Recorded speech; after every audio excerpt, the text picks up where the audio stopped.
Hi there guys, Big around Jesse Ryan, James Cropper, and today I want to talk about the topic of discussion retaining around alcohol. And that is, the way I said that, alcohol.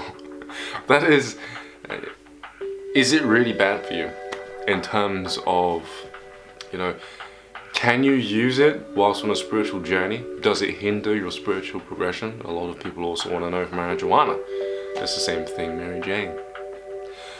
But really, the truth is that both of those substances are bad for you and are good for you, depending on how you're using it. So let's hone in on alcohol and tell you something which I don't think a lot of people know that much of.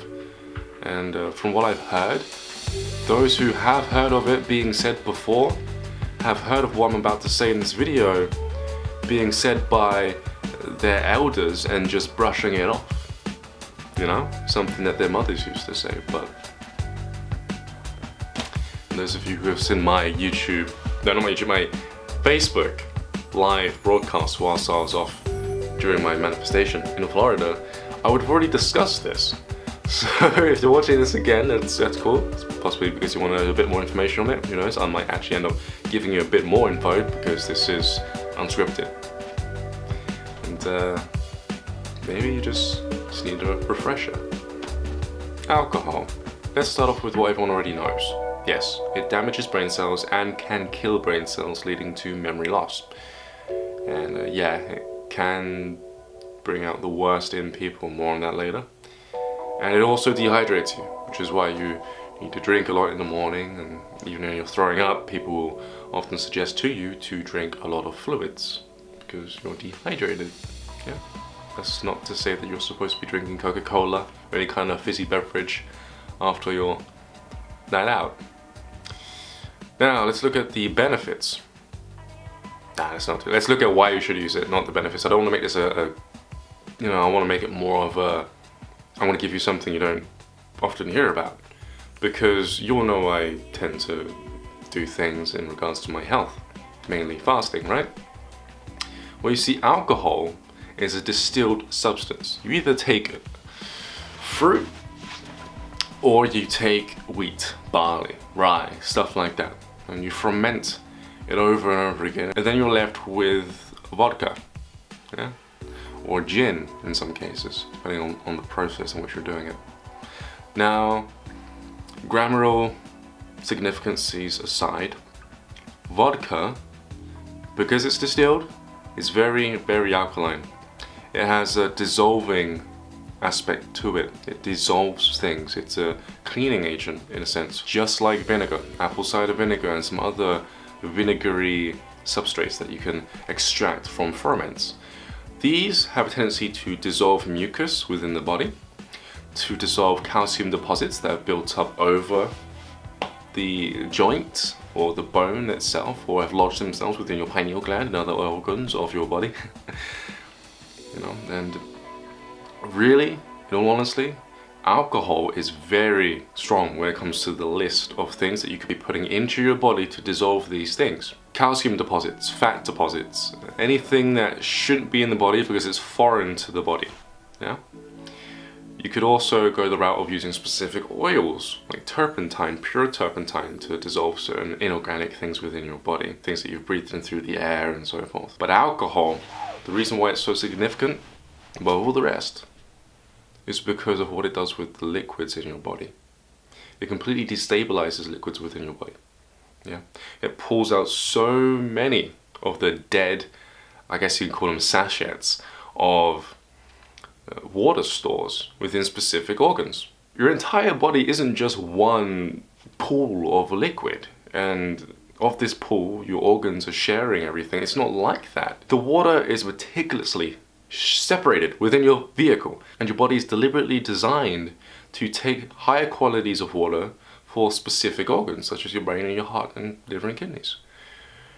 This being said, you can be dehydrated on some level and still have water in you that's been in you for about a week, and everything else is just being flushed out of you, except for that one little sachet, a little pocket of fluid. Alcohol's going to get rid of that.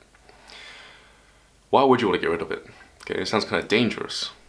It's a fine line, The reality is if you've been eating a very toxic diet, if you've been breathing in toxic air whilst partaking in certain beverages, then the fluids from these beverages or the food that you're eating, if you're eating fruit, high water dense fruits and vegetables, or fizzy pops, no matter what your diet is, if you're in a toxic environment internally and externally, then the water within your body that is going to be used for the benefit of other organs within your body will be tainted.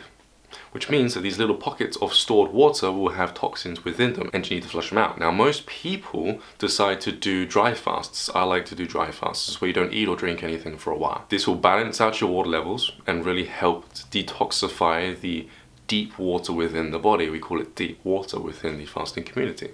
So now, why, if this is so good for you, if vodka is so good for you and other pure spirits, nothing that has anything added to it like sugar or flavorings, that stuff will kill you. I'm talking about the pure stuff, not even on the rocks, no ice in there that could be made out of fluorinated water from your tap. You know, don't just walk into a bar and ask for everything, you know. You want to really think about the specific kind of beverage that you're going to put into your body. 6 times distilled, if not 8 times distilled, would be really good. And by the way, I'm not recommending this to everyone out there. You have to be a very specific kind of person to start drinking these things. For instance, you cannot be the kind of person who uses alcohol as an emotional dependency, as something that's going to allow you to open up every time you go out, and that's something you have to have by your side. You cannot be thinking about drinking vodka recreationally, okay? Dinner parties, house parties, holidays, Christmases. You can't be that kind of person and drink alcohol, because if you do that, then you're associating alcohol with the experience and it can become an addiction. Every time you're feeling down or just feeling bad, you end up thinking, I want to feel good again. Subconsciously, you go for the bottle because your mind knows that within the last experience that you was in with that bottle or with said beverage, you were actually very happy. So it's like an intuitive / unconscious habit, a habitual habit. It's real deep, where people go for alcoholic beverages in order to make themselves feel alive again. So you don't want to drink for those reasons, because that's when you start abusing alcohol. And when you abuse alcohol, you're drinking it, you're not feeling any better, and you're wondering why.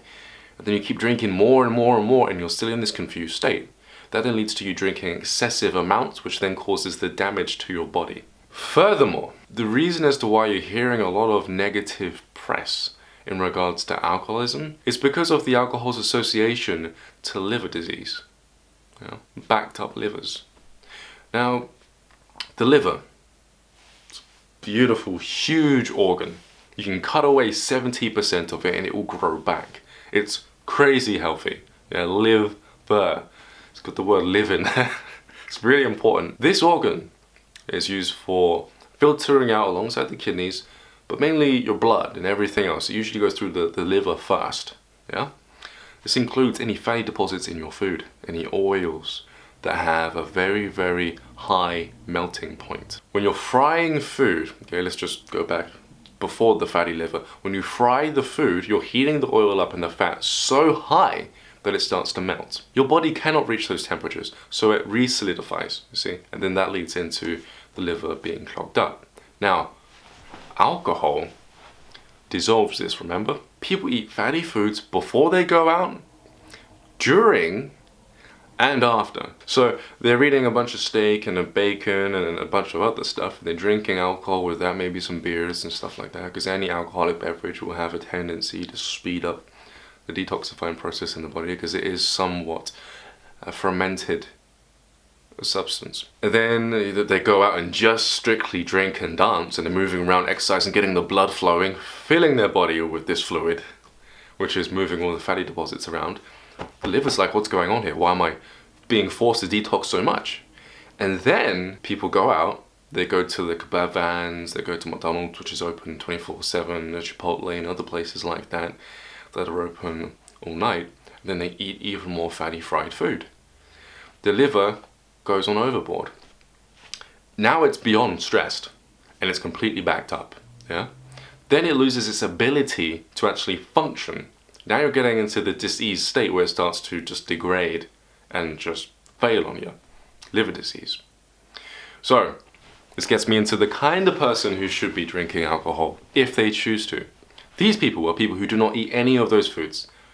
Vegans, mostly raw vegans, who really don't eat that much because they're so efficient physically, they know what they're doing, they juice at the same speed in which they would usually drink normal water, and they practice fasting every now and then. They've been doing it for some years. Their body is going to be designed and equipped to tolerate whatever deep cleaning effects that practitioner chooses to impart onto the body, their vessel.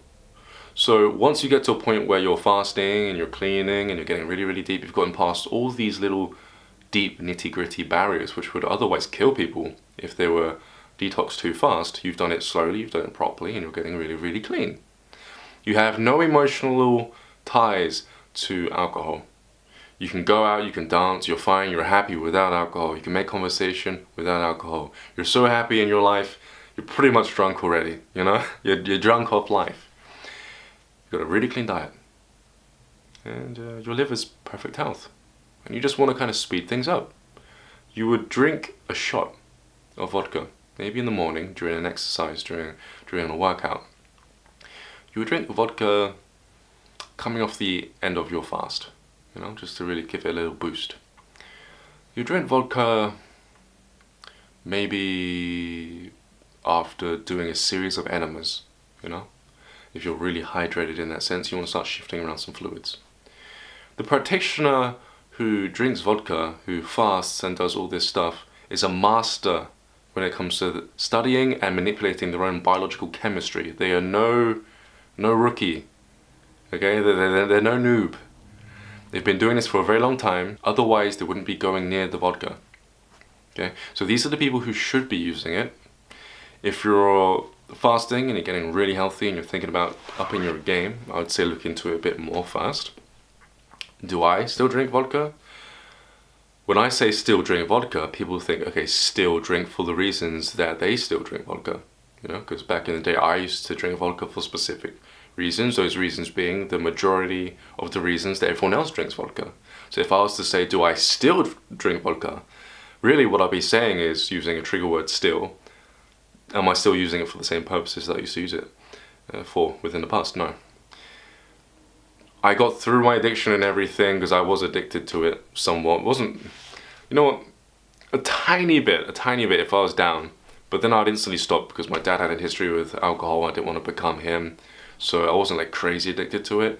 I was more of the dependent type when it comes to depending on alcohol to do certain things. I got through all of that and I stopped drinking alcohol at the end of 2011, November 2011.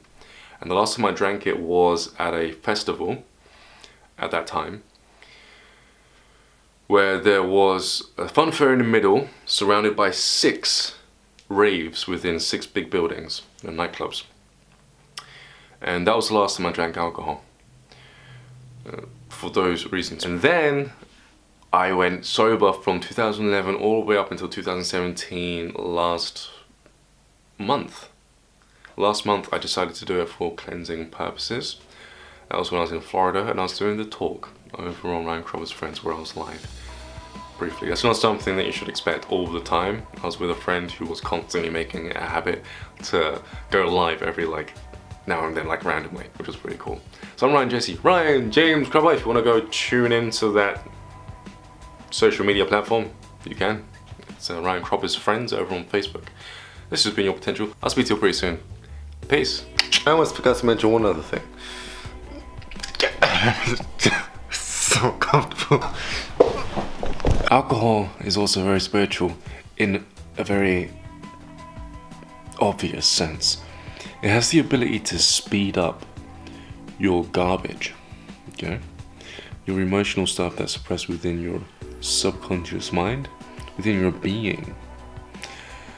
If you do not have some kind of method to deal with the stuff that comes up during this quickening process, you'll lose your mind.